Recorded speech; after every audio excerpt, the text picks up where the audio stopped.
Hello hi नमस्कार, मी नंदा तुम्हा सगळ्यांचं स्वागत करते टेलिगप्पामध्ये. झी नाट्यगौरव 2025 पुरस्कार सोहळा सुरू आहे आणि त्याला सुरुवात झाली आहे. रेड कार्पेटवर आपल्यासोबत आहे तुम्हा सगळ्यांचे लाडके अभिनेते गिरीश ओक सर. तुमचं स्वागत आहे सर. तुम्ही कसे आहात पहिले? मस्त मजेत एकदम छान. बरं, या एवढ्या मोठ्या सोहळ्याचा भाग होताना काय वाटतं? काय आनंद वाटतो. ज्या क्षेत्रात आपण आहोत त्याचेच बद्दलची ही सगळे अवॉर्ड्स आहेत. माझंही नाटक यावेळी चालू आहे, स्थळ आले धावून आणि 38 कृष्णविला. त्यामुळे त्याचबद्दलची सगळे अवॉर्ड्स बघायला, आपल्याबरोबरच्या लोकांना भेटायला आणि या सगळ्या आनंदात सहभागी व्हायला निश्चितच आनंद वाटतो. तुमचा सुद्धा एवढा मोठा प्रवास आहे, एवढा जबरदस्त अनुभव आहे तुमचा. तुमच्या प्रवासाबद्दल बोलायचं झालं तर काय सांगाल? काय आनंद आहे. मी ज्यासाठी या क्षेत्रात आलो, माझं बेसिक प्रोफेशन सोडून आणि जी काही जिद्द मी ठेवली होती ती मला करता आली आणि आज 40 वर्ष मी या क्षेत्रात आहे आणि जवळजवळ 53 नाटकं मी केली आणि त्याबद्दल समाधानी आनंदी आहे खूप. म्हणजे टेलिव्हिजन असो, नाटक असो, फिल्म्स असो, सगळ्या माध्यमातून तुम्ही प्रेक्षकांचं मनोरंजन करताय. या सगळ्या प्रवासात एखादं तुमच्या कायम लक्षात राहील अशी तुमची एखादी भूमिका असं म्हणायचं झालं तर ती कोणती असेल? माझ्या लक्षात राहिलेल्या सगळ्याच आहेत. लोकांच्या लक्षात राहिलेल्या कितपत आहेत ते मला माहीत नाही. पण टेलिव्हिजनला कसं असतं, म्हणजे मेमरी खूप शॉर्ट असते. आत्ता जे काय चालू आहे ते लोकांना लक्षात राहतं. तरीसुद्धा मला अजूनही अगोबाई सासूबाईमधला अभिजित राजे लोकांना आठवतो आणि तो लोक अजूनही मला भेटल्यानंतर सांगतात. तर तेव्हा आनंद होतो की इतकी वर्ष त्या सिरियलला होऊन सुद्धा आणि आत्ता एक वेगळं कॅरेक्टर मी करत असून सुद्धा लोकांना अजून तेच आठवत आहे. सो मला तरी सगळीच कॅरेक्टर्स आवडली किंवा मी ती मनापासून केली. पण लोकांना काय काय आवडलं ते लोक लक्षात ठेवून मला सांगतात. बरं, या वर्षीचं बोलायचं झालं चित्रसृष्टी आणि नाटक, त्यामधलं तुमचं आवडतं एखादी फिल्म किंवा नाटक कोणतं राहिलं या वर्षी? नाटक मी एकतर खरं सांगायचं तर मी इतक्यात नाटकं बघू शकत नाही आहे.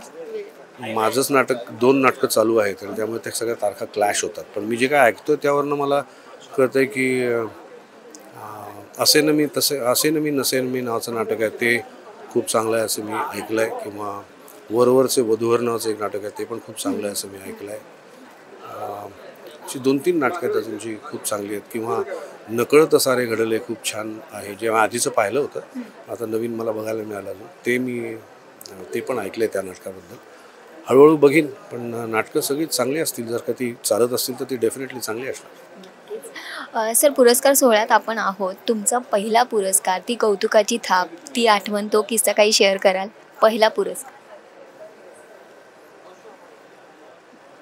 कधी? पहिल्यांदा मी स्टेजवर काम केलं 1977-78 असेल. कॉलेजमध्ये असताना पहिलं नाटक मी केलं आणि त्या पहिल्याच नाटकात मला अभिनयाचं बक्षीस मिळालं होतं. आणि त्याच कौतुकामुळे असेल किंवा मे बी त्या ॲप्रिसिएशनमुळे असेल किंवा त्या प्रोत्साहनामुळे असेल मी या क्षेत्राकडे वळलो असेल.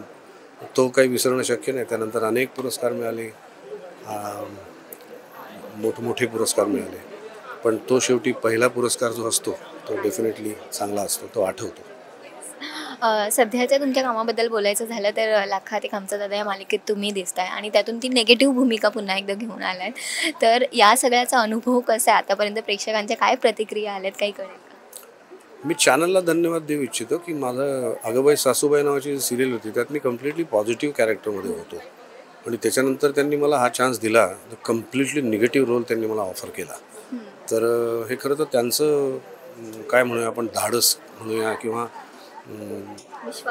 त्यांचा विश्वास म्हणूया किंवा त्यांनी माझ्याबद्दल दाखवलेला विश्वास म्हणूया किंवा त्यांना असं वाटलं की आपण वेगळ्या कॅरेक्टरमध्ये पण या माणसाला आणू शकतो आणि ते मी प्रूव्ह करू शकलो असं मला वाटतं. कारण यावर्षीचा सगळ्यात सर्वोत्कृष्ट विलन मला मिळालं बक्षीस आणि मलाही करताना मजा येते अशा टाईपचे विलन्स करायला आणि लागोपाठ 2 वेगवेगळे एंटायरली वेगवेगळे रोल्स करायला मिळणं हे अर्थात तुमच्या हातात नसतं, हे शेवटी चॅनलच्या हातात असतं किंवा त्या परिस्थितीच्या हातात असतं. ती मला मिळाली, त्याबद्दल चॅनलचं धन्यवाद आणि मी ते करू शकलो हे माझ्या टीमचं धन्यवाद. हे माझा डिरेक्टर, माझा रायटर, माझे सगळे कॅमेरामन, इतर सबऑर्डिनेट कलावंत सगळे यांच्यामुळे मी करू शकतो. बरं, एक शेवटचा प्रश्न, मग आम्हाला पुढेही मालिकेत असेच डॅडी बघायला मिळणार आहेत की काही ट्विस्ट अँड टर्न्सबद्दल थोडीशी हिंट वगैरे? ट्विस्ट अँड टर्न्स तर येतच राहतात पण बेसिक तो विलन आहेच. पण माहीत नाही चॅनलच्या डोक्यात काय आहे, मी पुढे काही पॉझिटिव्ह होतो का नाही ते आता आता सांगून टाकण्यात अर्थ नाही, तर मग मजा जाईल सगळं. बघूया काय होतं. Thank you so much sir. Thank you.